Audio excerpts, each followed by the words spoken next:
Hello guys, ഇതുപോലൊരു illusion art വരയ്ക്കാൻ വളരെ സിമ്പിളാണെന്ന് പറഞ്ഞാൽ നിങ്ങൾ വിശ്വസിക്കുമോ? എന്നാൽ വിശ്വസിക്കണം, കാരണം ഇത് വരയ്ക്കാൻ വളരെ സിമ്പിളാണ്. ആദ്യം ഇതിനൊരു പേപ്പർ എടുക്കുക, എന്നിട്ടൊരു ഔട്ട്ലൈൻ വരയ്ക്കുക, പിന്നെ ഈ കാണുന്ന പോലെ സ്ട്രെയിറ്റ് ലൈൻസ് വരച്ചു കൊടുക്കാം.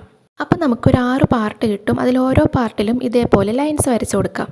ചെറിയ ലൈൻസ് വരയ്ക്കുമ്പോൾ ബ്രിക്ക് എഫക്റ്റിലായിരിക്കണം വരച്ചു കൊടുക്കണ്ടേ. അതായത് ആദ്യത്തെ പാർട്ടിൽ വരച്ച ലൈൻസിൻ്റെ നടുവിലായിരിക്കണം രണ്ടാമത്തെ പാർട്ടിൽ ലൈൻസ് വരയ്ക്കേണ്ടത്. മനസ്സിലായെന്ന് വിചാരിക്കണു. പിന്നെ ഓരോ എഡ്ജസും ഇതേപോലെ കർവാക്കി വരച്ചു കൊടുക്കാം.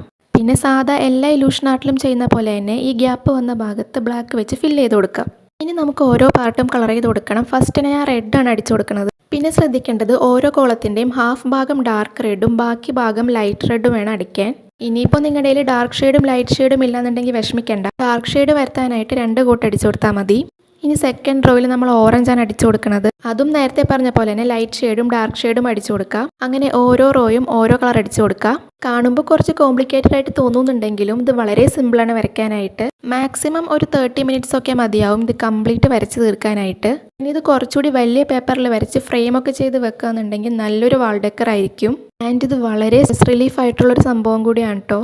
നിങ്ങൾക്കൊരു 30 മിനിറ്റ്സ് മാറ്റി വെക്കാന്നുണ്ടെങ്കിൽ ട്രസ്റ്റ് മീ ഗൈസ്, ഇതൊരു അടിപൊളി ഐറ്റം ആണ്.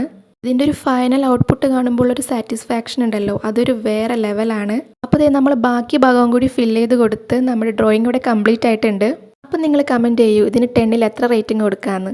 അപ്പോൾ ഇഷ്ടപ്പെട്ട ലൈക്ക് ചെയ്യുക, സബ്സ്ക്രൈബ് ചെയ്യുക. ബൈ.